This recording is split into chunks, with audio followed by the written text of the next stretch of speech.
Aussi qui a la technique. On remercie aussi Richard Abitbol pour son travail aussi et tous ses envois. Moi, je ne parle pas de ma femme, parce que ma femme c'est moi et moi c'est ma femme.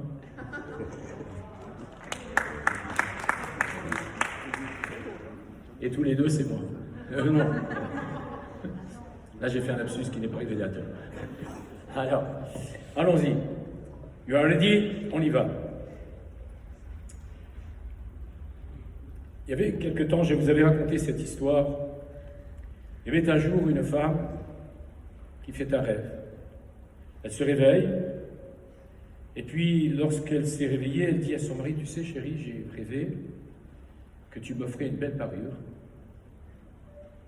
Alors le mari lui dit, elle demande à son mari, effectivement, « Mais tu peux me donner l'interprétation du rêve ?» Il lui dit, « Ne t'en fais pas, ce soir tu auras la réponse. » Et la femme attend toute la journée. Le soir arrive, 19h tapante, il n'est pas là. 19h30 non plus. 19h45, ça sonne. Elle dit certainement, il est parti chez Van Cleef ou Montbusson. Il est parti acheter la plus belle parure avec sertie de diamants et de pierres précieuses. Et puis, quand il rentre, il amène effectivement un cadeau. Elle est impatiente de l'ouvrir. Et dès qu'elle l'ouvre, qu'est-ce qu'elle découvre ? C'est un livre, l'interprétation des rêves. Alors ce soir, vous avez certainement rêvé d'écouter le match de foot qu'il y avait aujourd'hui. D'ailleurs, c'est pour ça qu'il y a moins d'hommes et moins de femmes aussi, peut-être. Le froid aidant. Mais vous avez rêvé de venir à un cours de Torah. Et donc, vous y êtes. Je vais essayer de vous faire rêver, mais restez réveillés, s'il vous plaît. Nous allons consacrer cette conférence, les Elou Nishmat Avraham par David Ben Arous, Zichrono Livracha, dont les Shoshim seront d'ailleurs après demain soir.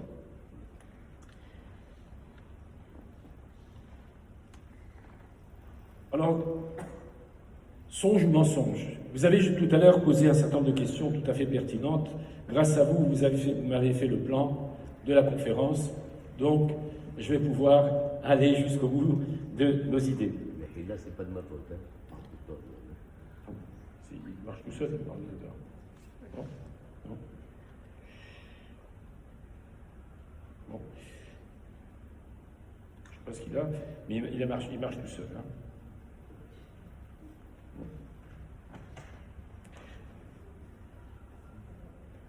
Je crois que je vais finir la conférence avant de la commencer.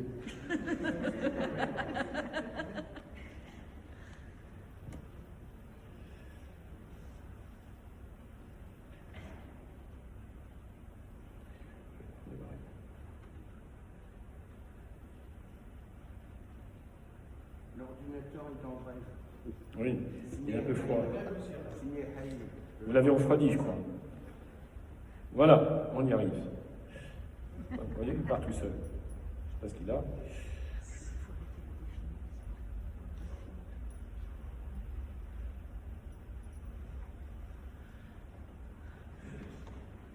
Alors vous savez que le mois de Kislev, c'est le mois des rêves. D'ailleurs, toutes les sidrotes que nous allons lire toutes ces semaines, nous avons commencé avec le rêve de Jacob, dont vous avez posé la question tout à l'heure, et cette semaine, ce sont les rêves de Yosef, de l'échanson, du paletier, etc. Nombreux passages du Tanakh, de la Bible, non seulement des prophètes, mais aussi des hagiographes, etc., parlent du rêve, et bien sûr, de nombreux textes talmudiques en font état, et principalement dans la Gemara Brachot, DAF 55, pour ceux qui sont tunisiens, eh bien, il est question aussi dans plusieurs pages du Talmud des rêves.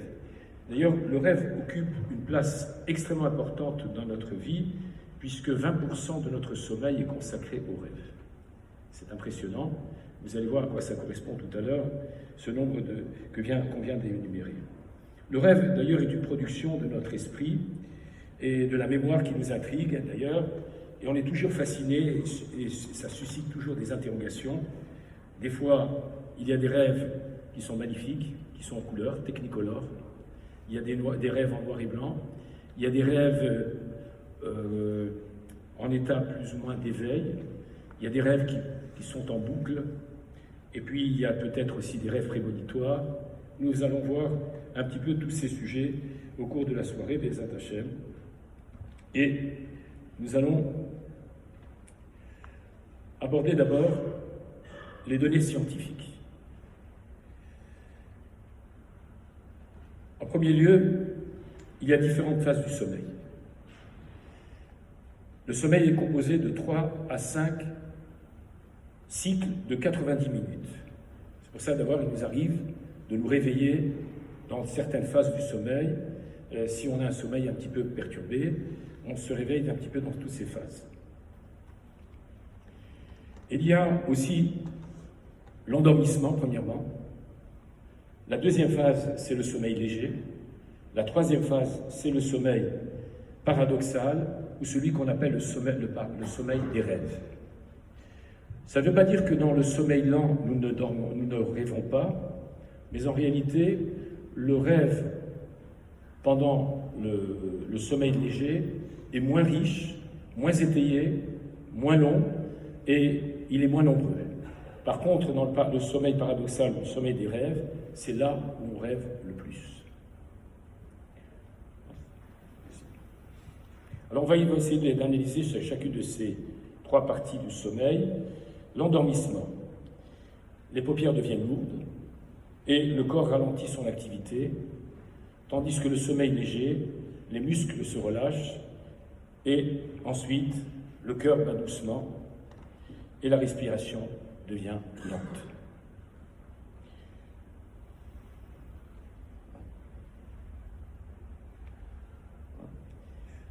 Il y a maintenant aussi le sommeil lent, ou le sommeil paradoxal, pardon, ou le sommeil des rêves. On a dit que pendant le sommeil paradoxal, notre activité cérébrale et oculaire, etc., et le rythme cardiaque est différent. Et voilà, le cerveau paradoxalement actif, des mouvements oculaires rapides, et puis un rythme cardiaque aussi un peu plus rapide. Alors que c'est un sommeil profond, mais étant donné que vous savez que pendant qu'on rêve, vous savez qu'on a 86 milliards au minimum de neurones. Et lorsque l'on rêve, il y a plusieurs milliards de neurones qui se mettent en marche pendant l'activité du rêve. Alors, il y a les rêves lucides, on a la sensation d'être réveillé et d'être conscient, mais ce qui ne nous empêche pas de poursuivre le rêve. C'est pour ça que des fois vous dites « Mais non, je sais que c'est pas vrai. Je sais que cette histoire, elle est fausse. » Et des fois vous la faites en boucle. Et donc ça, c'est aussi cette période où le rêve peut être lucide, comme il peut être dans un état léthargique profond, mais qui va apporter aussi ses enseignements. Donc on estime à peu près qu'on rêve pendant la phase paradoxale au moins 1h30 par nuit. Parce qu'en règle générale, on rêve toutes les nuits. Alors vous allez me dire, je ne me rappelle même pas d'un seul rêve de la nuit, car en réalité, il y a de nombreux rêves que l'on oublie. Et on verra quels sont ceux qui nous permettent de se souvenir ou pas. Et c'est cela l'objet maintenant de notre enseignement. On se réveille tout de suite après un rêve, alors c'est sûr qu'on va se souvenir de ce rêve. On se réveille une demi-heure après le rêve, il a complètement disparu. Cela dépend donc des phases du sommeil. Alors, on a dit tout à l'heure que 20% de notre sommeil était consacré au rêve. C'est impressionnant parce que des fois, plusieurs minutes, des rêves sont en boucle. Mais si on estime une personne qui a vécu au moins 60 ans, on aura passé combien? 20 ans de sa vie à dormir, donc 5 années de rêve. 5 années à rêver. Et combien de fois rêve-t-on dans la nuit? Eh bien, 3 à 7 fois, des fois jusqu'à 20 fois. C'est impressionnant. Et la durée d'un rêve. Alors vous savez comment on essaie de savoir si quelqu'un est en état de rêve, etc. On met des électrodes dans son cerveau et on analyse les moments où il y a ces phases différentes qui nous permettent d'évaluer les temps de rêve, le moment des rêves et la durée également. Donc on peut rêver de 3 à 20 secondes, mais ça peut des fois être jusqu'à 20 minutes. Je ne sais pas ce que je joue aujourd'hui avec ce... Oui. Alors maintenant on va aborder le côté hébraïque et essayer de voir ce que la Torah nous dit à propos des rêves, et on analysera l'ensemble des rêves, au moins un certain nombre d'entre eux, les plus connus immédiatement dans la Bible. On n'ira pas dans les prophéties, sauf une seule. Alors vous savez que chaque mot en hébreu véhicule un champ lexical particulier, la configuration de la lettre elle-même, sa valeur numérique donne un message extrêmement important et pointu. On va voir. Comprendre les mots hébraïques, leur valeur et l'importance des rêves. Ouverture de rideau. On va voir d'abord la guématria. Comment on dit un rêve en hébreu? Chalom. Sa valeur numérique, c'est 8 plus 30 plus 8. Ça fait combien? Plus 40, pardon. 8 plus 30 plus 40, ça fait combien? 78. 78. 78, c'est 3 fois 26. Qu'est-ce que c'est 26? C'est le nom de Dieu. Le passé, le présent et le futur. Vous savez que pour Dieu, le temps n'existe pas, c'est une notion humaine, mais nous analysons les événements par rapport à un passé, un présent et un futur. Et d'ailleurs, le rêve retrace souvent l'ensemble des données, à la fois du passé, celle du présent et celle de l'avenir. Et les clés du temps, justement, appartiennent à Akadosh Baruch Hu. Alors,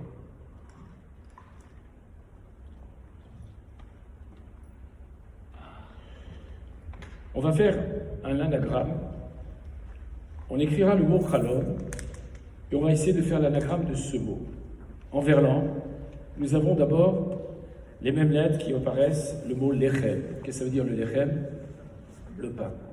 Pourquoi? Parce que le rêve, c'est un pain, c'est un aliment. C'est un élément extrêmement important dans la vie d'un homme. Si on a fait des études scientifiques, on a empêché une personne de dormir pendant plusieurs nuits, et on va s'apercevoir qu'il va avoir des troubles, irascibilité, d'anxiété, dépression, etc. Donc le rêve est un pain. Il est aussi un mélar. Qu'est-ce que ça veut dire le mélar? Le sel. Qu'est-ce que c'est que le sel? C'est un condiment aussi qui donne une certaine qualité gustative. Et nous avons ensuite le mot chamal, la compassion. Dieu peut-être parfois nous envoie des rêves, certains rêves, pour que nous puissions essayer de changer la trajectoire de notre vie et faire teshuva ou nous améliorer dans notre action, dans notre vie, dans notre vocation d'existence. Puis nous avons machal, pardonner. Effectivement, Akadosh Baruch Hu tente de nous pardonner de nos fautes à travers le message qu'il nous a envoyé et dont nous avons essayé de saisir. Alors en fait, l'homme, il est moukbal, il est limité. Limité par quoi? Vous savez que lorsque Dieu a créé l'homme, pendant la période fœtale, on dit qu'il y a ner dalouk al rocho. Il y a une lumière qui brille à la tête de cet enfant, et roé misof haolam ve'ad sofo. Il voit d'un bout à l'autre du monde. Qui lui donne cette capacité? Pourquoi il a cette capacité que nous n'avons pas, nous, une fois qu'on est sorti de la matrice? Vous savez pourquoi? Parce que l'enveloppe corporelle va nous limiter dans notre capacité visuelle, dans notre capacité de compréhension. Et donc, on comprend pourquoi le rêve nous permet d'avoir des infos qu'on ne peut pas voir dans le monde du réel, et que le message qui va être subliminal va être très très profond et va avoir peut-être aussi des conséquences pour nous donner l'avenir ou être prémonitoire, etc.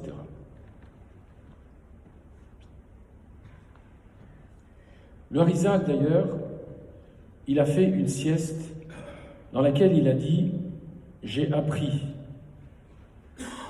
pendant cette sieste, en quelques minutes, ce que l'on apprend en 70 ans. C'est impressionnant. Yosef lui-même, il a appris par le Malach pendant la nuit les 70 langues avant de pouvoir venir parler avec Pharaon. Parce qu'à l'époque, pour pouvoir s'adresser au Pharaon, il fallait connaître les 70 langues. Et donc il est arrivé, chaque fois qu'il s'exprimait dans une langue, il montait une marche du trône. Lorsqu'il est arrivé en face de lui, il a parlé en hébreu, et c'est à ce moment-là que Pharaon, il a été désappointé. Et il a dit à Yosef, surtout ne te révèle pas que tu connais une langue de plus que moi, parce que sinon, c'est toi qui prendras ma place. Il a fait un serment, et lorsque Yosef a voulu enterrer son père, Yaakov, Pharaon lui a dit, laisse-le en Égypte. C'est bien pour notre population, pour notre économie, il y aura le tourisme, etc. Il lui dit, non, je ne laisserai pas. Mon père m'a fait jurer. Il a dit, c'est pas grave, un serment. Alors il dit, je suis délié aussi du serment que je t'ai promis. C'est à ce moment-là que Pharaon a accepté de laisser partir Yaakov être enterré en Eretz Israël. Donc, une fois que l'enveloppe est libérée de son enveloppe corporelle, alors la Neshama, elle peut recevoir des messages qui sont métaphysiques, transcendantales, etc., etc. Comme le fœtus que je viens de vous dire. Alors vous savez que dès qu'on se réveille le matin, on doit faire des Netilat Yadayim. Parce que le sommeil, c'est un 60e de la mort. Alors qu'est-ce qu'on fait? On prend un kéli, on verse 3 fois dans la main droite. En fait, le matin, on alterne plutôt. Une fois dans la main, c'est la main gauche qui sert la main droite. Après, c'est la main droite qui sert la main gauche, et vice-versa. Pourquoi? Parce que le Zohar Kadosh dit que nous avons 2 parties du corps. La partie droite, c'est la miséricorde. La partie gauche, c'est la partie rigueur. Et donc la rigueur sert la droite, sert la miséricorde, et vice-versa, puisque finalement notre vie, c'est justement de savoir allier à la fois la miséricorde et la rigueur. Et donc le sommeil, c'est un 60e de la mort, et il se loge aux extrémités du corps. Donc c'est pour ça qu'on fait Netilat Yadayim au réveil, et on dit Modé Ani. On remercie Hachem de nous avoir restitué le souffle de vie. Il y avait un jour un grand professeur qui avait expliqué que lorsque l'on dort, il faut se lever doucement, parce qu'il faut 12 secondes pour que le sang puisse remonter jusqu'au cerveau. Et si l'on compte le nombre de mots qu'il y a dans le Modé Ani Lefanecha Melecha Ivekayam Sherezarta Benishmati Bechem Larabay Melatecha, il y a aussi 12 mots, comme par hasard. Et qu'est-ce que nous faisons comme bracha le matin? Amachazir Neshamot Nivgarim Betim. Celui qui restitue les âmes des corps morts. Car le sommeil, c'est un 60e de la mort, et tous les matins, de se réveiller, c'est savoir remercier Akadosh Baruch Hu de nous avoir restitué le souffle de vie. On va arriver maintenant aux différents songes. Je vous ai dit tout à l'heure que le mois de Kislev est le mois des rêves. Qu'est-ce qu'il faut en savoir tirer? Est-ce que ce sont des songes ou des mensonges? That's the question. Le mois de Kislev, c'est le mois des rêves parce que, effectivement, plus on dort, et plus on va rêver. Et c'est pas sans raison que, effectivement, toutes les sidrotes que nous lisons maintenant vont nous parler des rêves, les rêves de Yaakov, de Yosef, de les chansons du panetier, etc., et de Pharaon. Ça, c'est déjà dans le Sefer Bereshit, ne serait-ce que là. Il y a bien sûr les rêves de Nabucodonosor, celui de Daniel, etc. Alors, pour répondre à votre question, cher ami, le rêve de Yaakov Avinu, où il voit, il s'endort sur le lieu où va être construit le Beth Amikdash, le temple de Jérusalem. Pendant son sommeil, qu'est-ce qu'il voit? Il y a une échelle, Mutsav Artsa Verosho Magia Shamaima, qui repose sur la terre et dont le sommet atteint le ciel. Et il voit Malaché Elohim Olim Veyordimbo, des anges qui montent et qui descendent. Très bien. Alors, les commentateurs, chacun va donner une explication. D'abord, il s'agit de quoi? De la grandeur et décadence des nations. Nous aurons au cours de l'histoire à traverser 4 civilisations. Babel, la Babylonie, les Mèdes et les Perses, comment on appelle ça? Les Mèdes et Perses, encore. Les Grecs. Les Grecs, Yavan, puisque c'est Hanouka d'ailleurs que nous célébrerons dans quelques jours. Et puis, Édom, le monde de la civilisation occidentale. Celle qui veut nous oxyder, et c'est l'Orient qui veut nous orienter. Alors, Yaakov Avinu voit ces 4 civilisations et voit comment le peuple juif aura traversé toutes ces civilisations, celles qui voulaient le détruire, pas seulement dans leurs racines identitaires, mais également dans leur vie.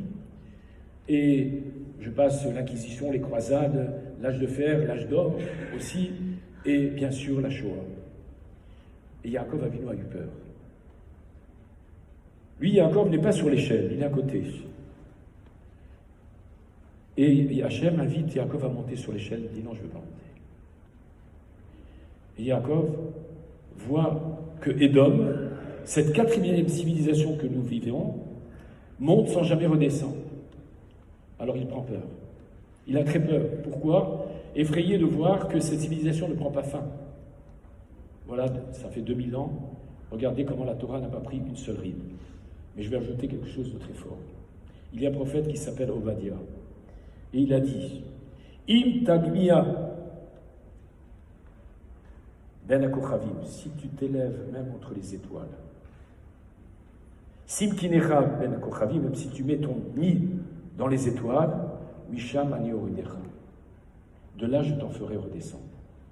N'est-ce pas la guerre des étoiles? N'est-ce pas la conquête de l'espace? Là, le prophète ne parle même pas de planètes, il parle des étoiles. Donc il parle dans le langage qui est le sien, dans une génération qui comprendra ce message, mais nous qui vivons aujourd'hui, et que nous savons ce que c'est que la recherche de la conquête de l'espace, on comprend que Édom est arrivé à aller dans l'espace, n'est pas encore arrivé à la première étoile, Alpha du Centaure, mais peut-être que dans quelques décennies encore.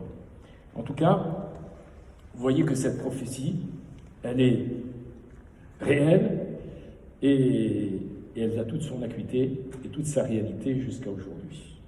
Et donc, la Torah n'a jamais été démentie, je peux vous le garantir, et je peux vous en donner des centaines d'exemples.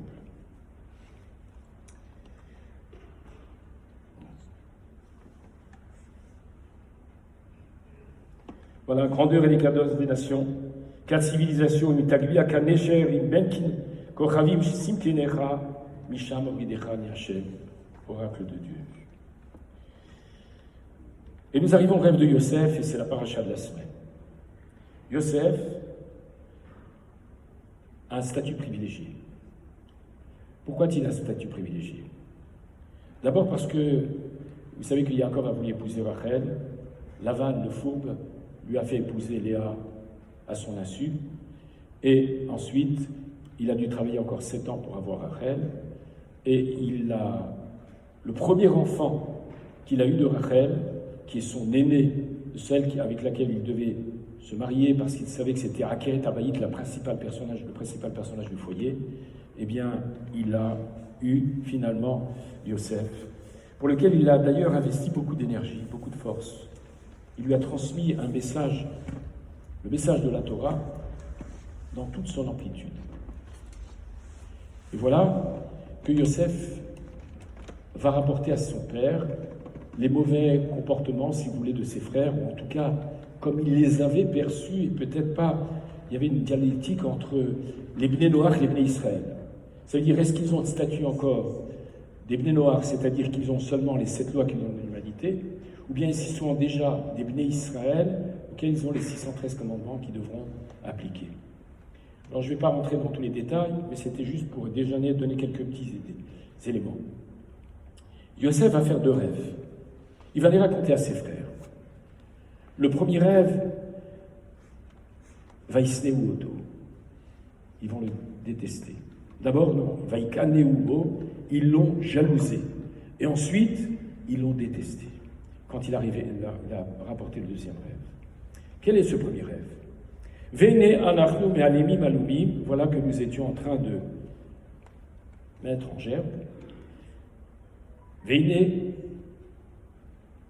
voilà que ma gerbe s'est quamti, et toutes les autres gerbes se mettent autour de celle de Yosef et s'inclinent devant lui. Que signifie ce rêve? Les frères lui disent Amalor Timlor Alelu Imachol Timshol Banu. Est-ce que tu vas régner sur nous? Est-ce que tu vas nous dominer? Ils ont compris qu'il y avait là un message d'avenir, d'une perspective, et ils comprennent aussi qu'ils devront un jour s'incliner devant lui. Et c'est vrai, 22 ans plus tard, lorsqu'il y a eu la famine, que les frères descendent en Égypte, Yosef est devenu vice-roi d'Égypte, et ils viennent sans savoir qui est cette personnalité. Elle est un peu comme des gerbes, et ils viennent réclamer la nourriture pour pouvoir à la fois se nourrir et nourrir leur père, Yaakov. Alors, c'est pour ça que le sage dit Le'olam itzpe adam shechalom tov yitkayem ad kav bet shana. Un homme se doit de guetter qu'un rêve, un bon rêve se réalise même jusqu'à 22 ans. Nous verrons pourquoi ce chiffre aussi qui n'est pas anodin. Veine hashemesh ve'ayareach ve'achad asa kochavim. Il a un second rêve dans lequel il voit le soleil, la lune et les étoiles qui viennent s'incliner devant lui. Là, on n'est plus sur le monde terrestre, on n'est plus dans le monde économique, on est dans le monde, dans la sphère céleste. Et qu'est-ce qui se passe? Qu'est-ce que c'est que le soleil? C'est le Père. Vous savez pourquoi on l'appelle le Père le soleil? Pas par rapport à Louis XVI, Louis XIV. Pourquoi on l'appelle le Père, le roi, le soleil? Parce que c'est, en hébreu on dit Shemesh, on dit aussi Chama, qui veut dire, le Chama c'est le soleil. Chama c'est la même lettre que Moach, c'est le cerveau de la famille.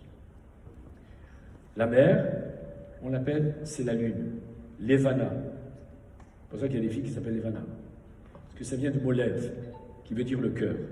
Parce que le père, c'est le cerveau, c'est l'intellect, c'est la raison, c'est comme ça, c'est carré. Et la mère, c'est le cœur, c'est un peu plus haut. Et donc, elle arrondit les angles. Et les étoiles, c'est qui? Ce sont les enfants. Alors, Yaakov Avinu dit à son fils, mais attends, dis-moi, ta mère, elle est déjà morte. Rachel est Niftera. Et Rachi le souligne dans la paracha même. Et si vous voyez les décompositions, Ma achalom azeh ashechalamta, lorsqu'il dit, quel est ce rêve que tu as rêvé, que tu as fait? Bien, si on met les lettres à côté de l'autre, on voit qu'on peut lire le message Rachel Meta, Rachel elle est morte. Donc c'est écrit en filigrane dans la Torah. Donc même quand les commentateurs donnent une explication, ils ne la sortent pas de leur propre esprit, mais ils travaillent à travers des clés, ils comprennent le message dans sa profondeur. Et alors il y a marqué Ve'aviv Shamar et Adavar. Et son père, donc Yaakov, a gardé la chose. C'est-à-dire que Rachid dit qu'il a écrit le message, il a écrit ses rêves. Car quand on les écrit, ils vont se réaliser et ils vont prendre toute leur amplitude.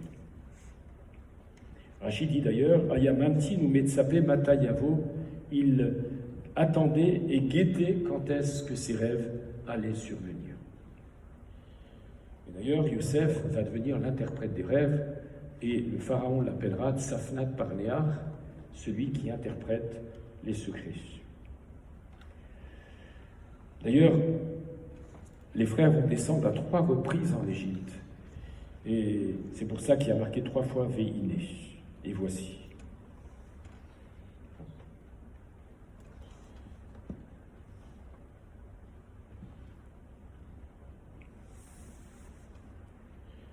On a le rêve de l'échanson à la fin de la paracha. C'est celui qui est au service de Pharaon. Le Pharaon a trouvé dans son vin, certains disent que c'était une mouche, et d'autres disent que c'était en fait un poison qui était à l'intérieur. Qu'ils avaient projeté de tuer Pharaon, et donc le Pharaon les a envoyés en prison. Le Pharaon, et voilà qu'un jour, ils sont en train de rêver, les chansons et le palmier, Et ils viennent raconter à Yosef ses rêves. Alors, Yosef va interpréter chacun de ses rêves. Il dit les chansons qu'il y avait 3 grappes de raisin qui étaient pressées dans la coupe de Pharaon. Il lui dit, ton rêve annonce que tu ne seras pas condamné à mort et que tu seras réintégré à ton poste. Alors, certains commentateurs, comme le Ben Ishra, il dit que les 3 grappes, ce représentent les 3 patriarches.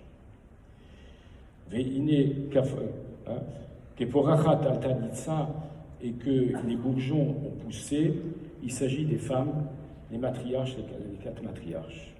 Ifshilou, Ashkelotia, Anavim, les raisins ont mûri, il s'agit des enfants, c'est-à-dire les 12 Shvatim, qui vont pouvoir se réaliser et constituer le peuple juif.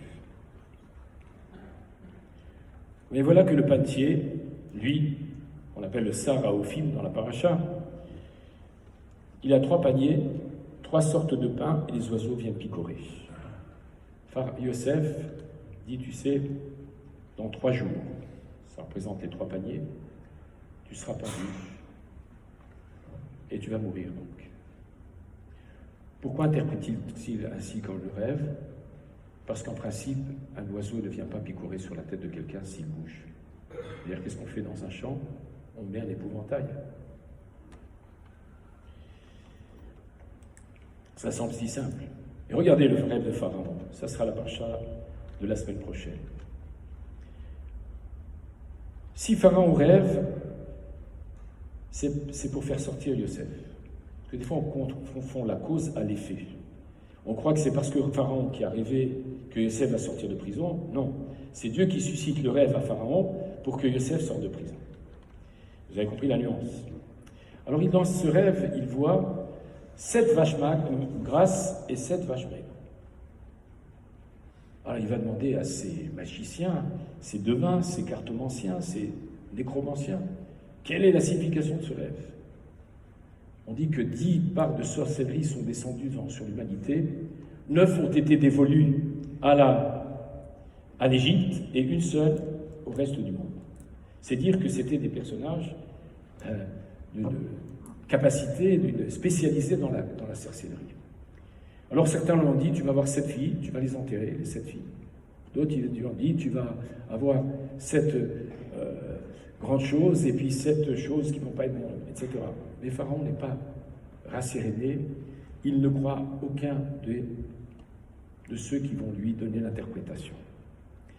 Il a d'ailleurs fait un deuxième rêve, et c'est pour ça que c'était le titre que j'ai fait, c'est fiction ou réalité. Vous avez compris, réalité? Il était réalité à nouveau. C'est-à-dire qu'il a fait un premier rêve, Pharaon, il s'est réveillé, Veine Chalom, Vaya Chalom Od, il a rêvé un second rêve. Et donc, comment on appelle ça, les magiciens, etc., ne comprenaient pas aussi la deuxième signification, 7 épis gras et 7 épis maigres. Vaikatz Pavo, Veine Chalom. Mais bien, regardez bien comment le texte dit, Pharaon s'est réveillé, et voici un rêve. Il n'a pas dit, voici 2 rêves. Ve'et poter otam les pharaons, personne n'était capable d'interpréter les rêves de Pharaon. D'ailleurs, le mot poter en hébreu, ça veut dire interpréter. Mais si je le mets en verlan, ça donne quel mot? Mesdames, qu'est-ce qu'on fait? La couture. Personne n'était capable de coudre les rêves. Et en fait, il n'en constituait qu'un seul. Et pourquoi cette insistance? Bien parce que d'abord, c'est un roi qui rêve, et ça a beaucoup d'implications. Pourquoi? Parce que lorsque tu as une personne qui a entre ses mains l'économie mondiale, alors il a une application économique vitale aussi pour l'humanité tout entière. Il était donc important de lui faire comprendre que ce rêve était nécessaire et indispensable d'être interprété pour la suite et l'avenir de l'humanité. Et donc c'est pour cela que d'ailleurs Yosef va être nommé géopoliticien, et c'est lui qui va orchestrer l'ensemble des silos, etc., des greniers de l'Égypte qui vont permettre, pendant ces 7 années d'abondance, d'engranger pour pouvoir aussi après distribuer pendant les 7 années de famine. Donc, Chalom Shel Melech Shel Kol Haolam Kulluhu, le rêve que fait un monarque, c'est un rêve aussi qui implique l'humanité tout entière. Alors, pour répondre maintenant aussi aux questions qui ont été posées tout à l'heure, quels sont ceux qui ont des symboles positifs et les rêves qui ont des symboles négatifs? Alors, si tu rêves d'un serpent, ça fait peur, mais pourtant, tu vas avoir un shefar kalkali, c'est-à-dire une profusion économique. Quel rapport? Alors, c'est une très bonne question, mais je ne répondrai pas. Parce qu'elle pique. Ça veut dire une bonne parnassa ou pas? C'est ça? Alors, c'est ça, c'est une bonne parnassa. Alors, là, on peut expliquer comme ça. D'abord, il faut savoir, et ça c'est quelque chose de très important, un mauvais rêve peut être un beau rêve, et un beau rêve peut être un mauvais rêve. D'accord? Nous n'avons pas aujourd'hui la capacité de comprendre tout ce que veut dire un rêve, et de toute façon, par exemple, quelqu'un qui peut de rêver d'un mort, ça veut dire que peut-être il y aura un mariage. Vous voyez, donc c'est tout à fait l'opposé de ce que l'on inclut. Alors on peut dire que le serpent, si justement tu as tué les serpents, tu as la vie, et la vie te donne la parnassa. D'accord? Ça peut être une explication. La betsa, l'œuf, notre demande va être exaucée, puisque l'œuf va donner un poussin, etc., etc. Donc il va y avoir, comment on appelle ça, une gestation profitable. Alors si maintenant, Adam Shenifta, quelqu'un qui meurt, Menachek ou Mechabet Otanu, il nous embrasse ou nous enlace. C'est une protection, c'est une agana. S'il nous donne également un couteau, c'est aussi pour nous protéger. D'ailleurs, vous savez que le jour avant Rosh Hashanah, certains ont l'habitude comment on appelle ça, d'offrir un cadeau, un couteau. Vous savez pourquoi? Premièrement, parce que comme ça, il n'y aura pas de dispute à la maison. Parce que sinon, le mari va dire, s'il est un peu trop macho, il va dire, regarde le couteau que tu m'as donné. Alors là, il est bien aiguisé, c'est un nouveau couteau. Donc il n'y aura pas de dispute là-dessus. Mais il y a une autre raison. Il est dit, pendant les Yamim Noraïm, Achoter Chaim Lechol Chai. Dieu est celui qui coupe, qui donne en quelque sorte, qui détermine la durée de vie. Et donc, on demande à Kadosh Baruch Hu de nous donner ça. D'ailleurs, le mot choter, qui veut dire couper, donner, c'est les mêmes lettres de ce qu'on fait pour la kapara. Ze khalifati, ze tmurati, ze kaparati. C'est mon échange, mon expiation, et c'est mon khalifati, tmurati, kaparati, c'est mon expiation. Donc vous voyez que le mot khatar, c'est aussi l'ange qui va donner aussi la parnassa. Alors ça donnera aussi Chaim Arukim. D'ailleurs, on dit que dans l'année, quand on perd quelqu'un, dans l'année Parminan, donc si on perd quelqu'un, eh bien, dans l'année, s'il y a une naissance, eh bien, ça donne en quelque sorte une Arihut Yamim, et ça efface toute tristesse et toute difficulté. Et c'est l'avance des bénédictions. Voilà.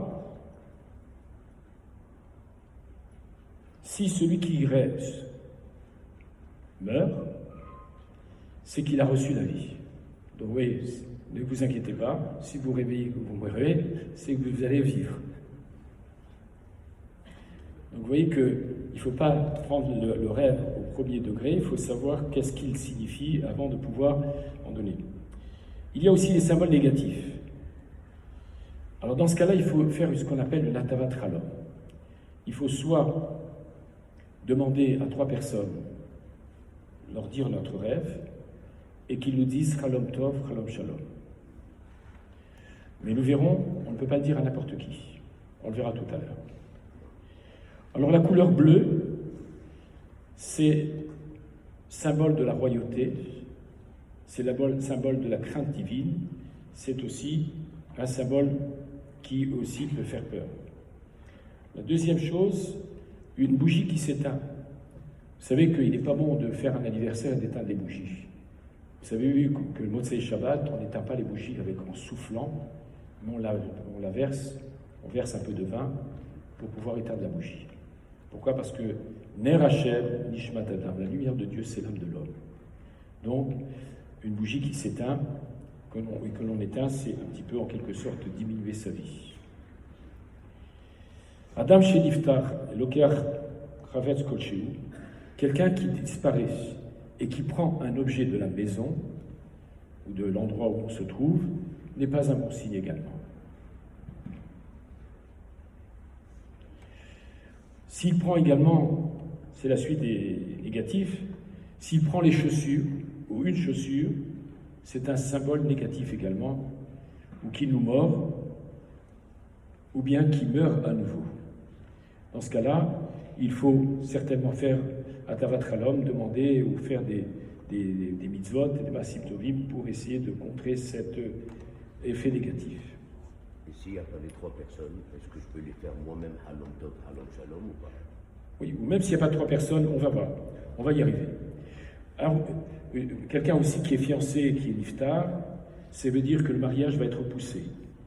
À Cholem Nikba, celui qui rêve est enterré, il va avoir des problèmes financiers. N'y pensez pas trop parce qu'après vous allez y penser cette nuit.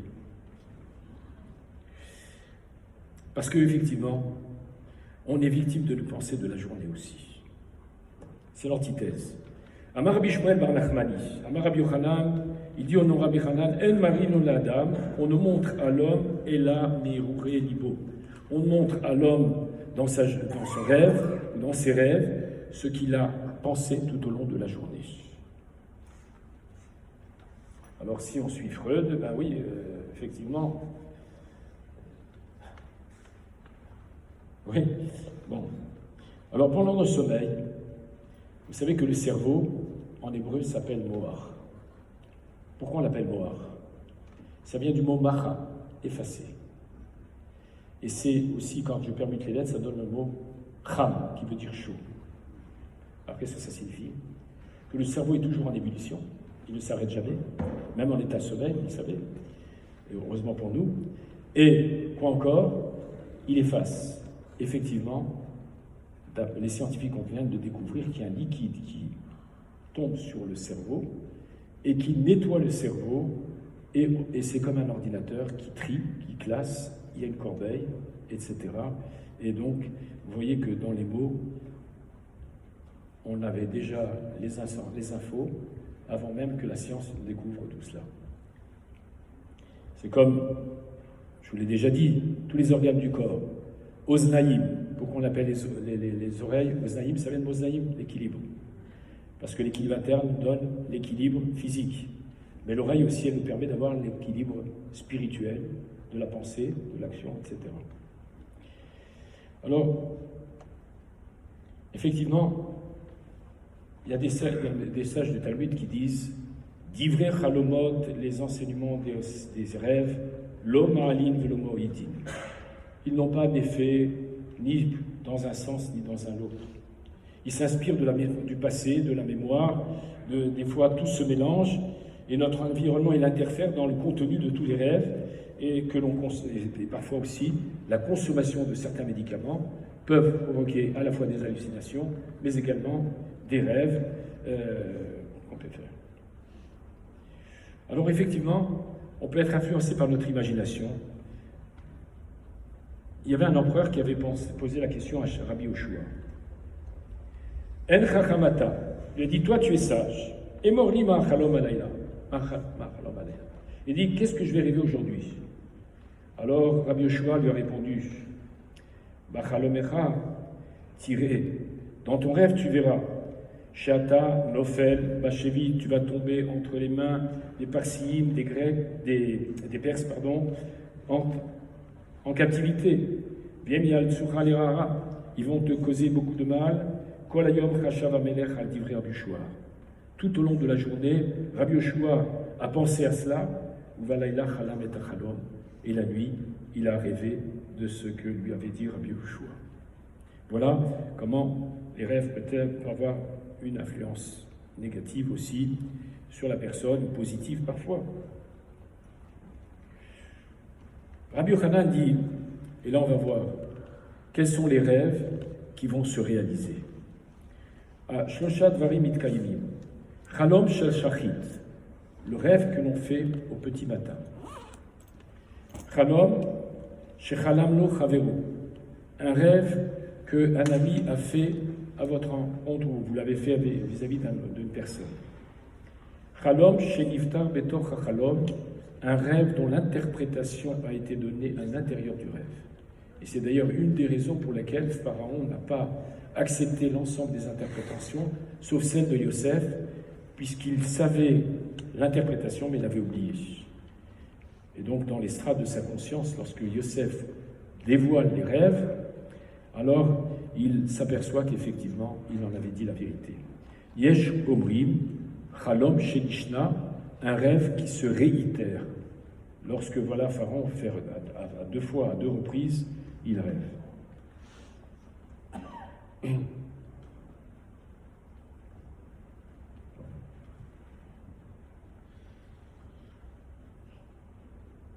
Alors, on ne peut pas raconter son rêve à tout le monde. Pourquoi on ne peut pas raconter son rêve à tout le monde? On a une première occurrence dans la Torah. Parce qu'à chaque fois qu'on donne un enseignement, ce n'est pas quelque chose qui vient de l'esprit, mais qui est le fruit d'une source dans la Torah. Vayachalom Yosef. On revient au rêve de Yosef. Vayaged le'echav, il a raconté à ses frères. Vayosifu od senoto, ils ont augmenté cette haine qu'ils avaient avec lui, vis-à-vis de lui, à chalomotav pour ses rêves, à malor timlor halenu, comme l'avons cité tout à l'heure, tu vas régner sur nous, à machol timshol banou, est-ce que tu vas nous dominer? Et donc, il va susciter la haine et la jalousie, et donc il faut raconter son rêve à quelqu'un qui nous aime. Pourquoi? Vous allez comprendre aussi tout à l'heure. L'importance de celui qui l'interprète. Vous savez qu'à Jérusalem, il y avait 24 magasins d'interprètes des rêves. Il y avait des boutiques. Tu payais, tu rentrais. Monsieur, c'est 20 sous l'interprétation. Alors regardez bien, les rêves de Yosef ont été retardés de 22 ans, entre autres, parce qu'il a raconté ses rêves à ses frères, et donc cette animosité va perdurer 22 ans jusqu'à ce que Akadosh Baruch Hu décide que ces rêves vont survenir. Donc, peut-être qu'il y a une deuxième raison pour ne pas raconter le rêve. Al-Tiftarpi la Satan. Tiftarpi la Satan. Par rapport au Satan, quand il entend le rêve, ça peut alors, Kol Achalomot Olchim Acharape. Tous les rêves suivent l'interprétation qu'on leur donne. Vous allez voir encore plus tout à l'heure. Ayami Shenlo Shenatanlo Sachar Patarlo Letova. Il y avait un homme qui s'appelait Barédia, qui n'était pas juif, mais il était capable d'interpréter les rêves, et selon celui qui lui donnait des émoluments, alors il l'interprétait de façon favorable, et si il ne le payait pas, il interprétait le rêve de façon défavorable. Alors vous allez me dire, mais si Dieu a décidé comme ça les choses, comment un homme peut changer la trajectoire que Dieu avait projetée? C'est une bonne question. On peut expliquer déjà, le Ben Ish Chai dit entre autres, qu'en réalité, un homme, il a une force, il y a un koach hadibour, une force de la parole qui est plus grande que celle du malach ou de celle des anges. Et donc il peut, par son verbe, aussi être créateur ou destructeur. Je vous ai d'ailleurs dit une fois que le mot négatif en hébreu, c'est quoi? Négative. Son défaut, sa plaie, c'est de ne pas voir le bien.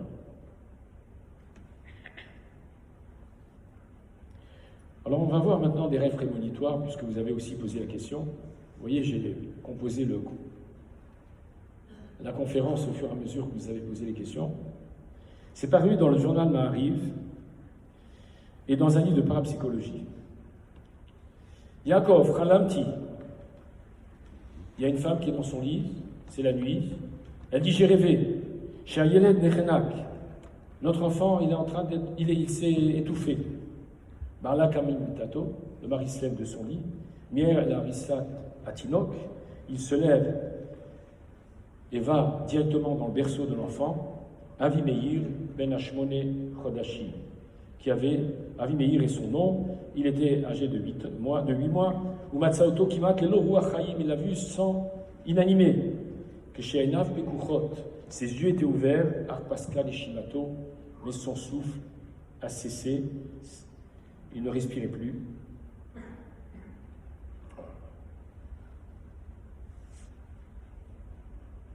Alors,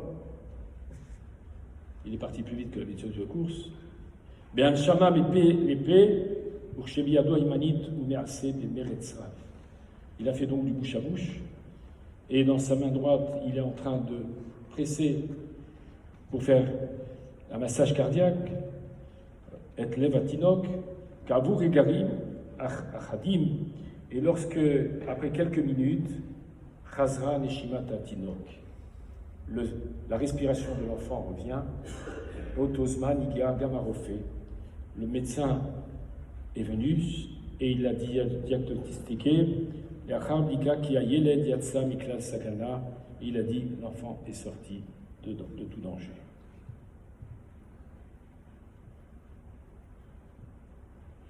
Autre rêve. Marc Ben Sion Cohen. Midgorer Bemale Adumim, il habite à Male Adumim, dans la banlieue de Jérusalem. Pana el Erkiv, il se tourne vers son frère. Ubikshu Leagia Bitrifot, Leagia Bitrifut, Leveto Sham Libdikot Mezuzot. Il lui dit, s'il te plaît, viens vite, il faut qu'on vérifie les mezuzot de la maison. Mezot, Mikevan Shebalaila Kodem, Ura Bechalomo et Timo. Il a vu dans la nuit précédente, dans son rêve, sa mère qui est décédée.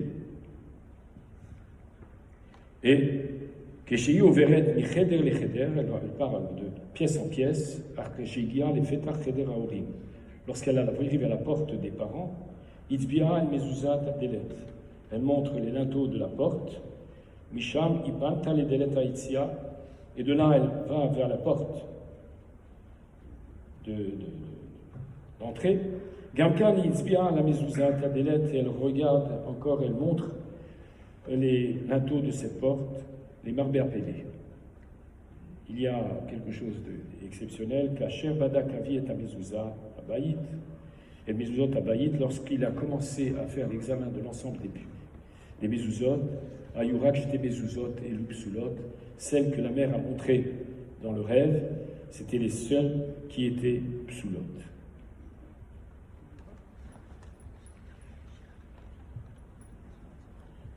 Certains scientifiques diront bien sûr que tout ça, c'est peut-être des fois de l'autosuggestion. Le rêveur va mettre tout en œuvre pour reproduire la scène ou l'événement qu'il a visualisé. Mais prenons encore d'autres exemples de rêves prémonitoires. D'autres scientifiques vont dire que les rêves prémonitoires existent. On va voir Abraham Lincoln. Il aperçoit qu'il est gardé par des soldats et on lui annonce que le président a été assassiné. Il s'agit de lui-même.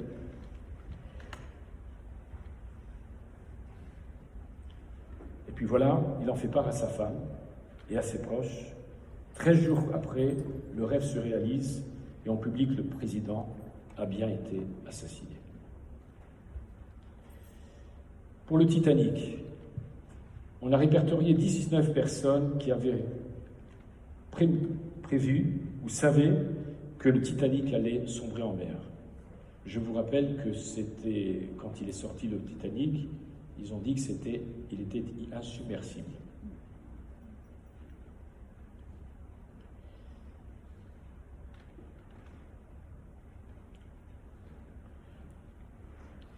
Alors il est une nécessité de rêver, nous l'avons dit tout à l'heure, c'est du pain, c'est du sel, c'est un condiment indispensable.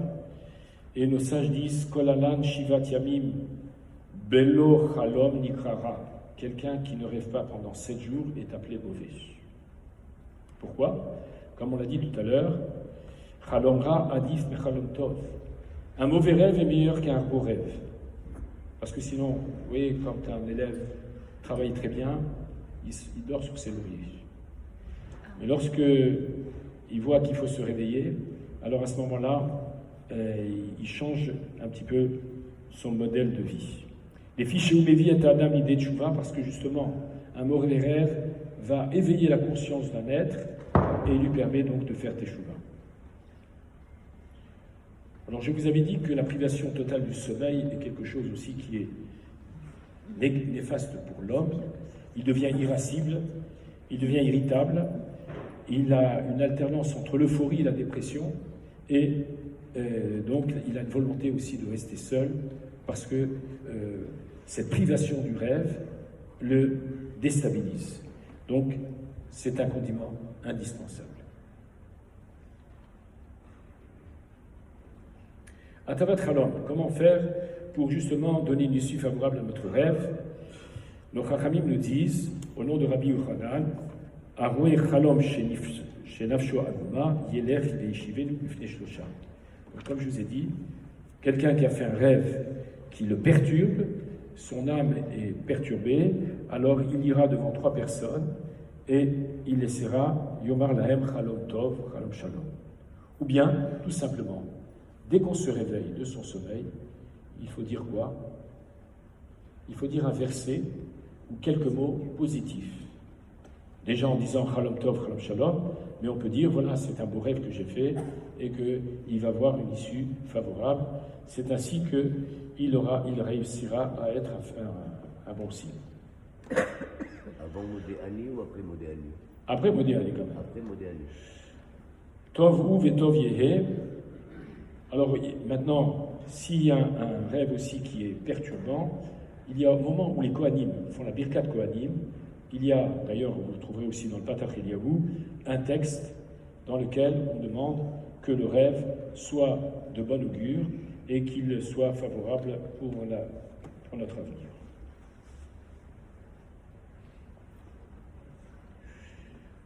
Alors il y en a certaines personnes aussi qui jeûnent pour un cauchemar qui nous a perturbés. On doit jeûner le lendemain. Donc, on doit jeûner le lendemain et faire même ce qu'on appelle, même si ça tombe à Shabbat, on peut jeûner le Shabbat si le rêve nous a tellement perturbés, parce que sinon on n'aura plus de Honek Shabbat, mais on devra faire un nouveau jeûne pour avoir perturbé le repas de Shabbat. Les repas de Shabbat. Donc d'avoir perturbé le Honek Shabbat.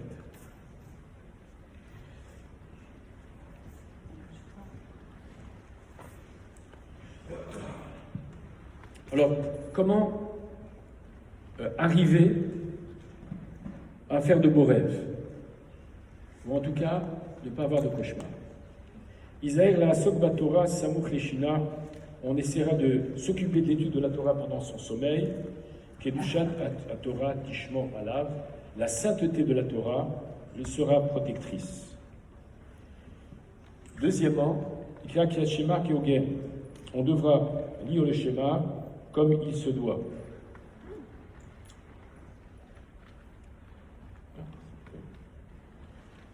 Il joue des tours. D'accord.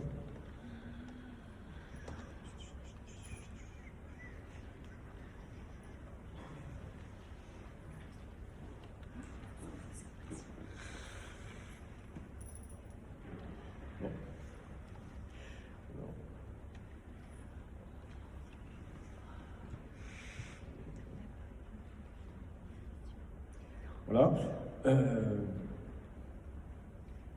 Qu'est-ce que je disais? Donc il faut essayer de lire le schéma aussi avec Havana. Vous savez que la lecture du schéma est une protection contre les mauvaises... tout ce qui peut perturber l'individu pendant le sommeil. Est-ce que vous avez des questions posées? Et on va vous donner la parole.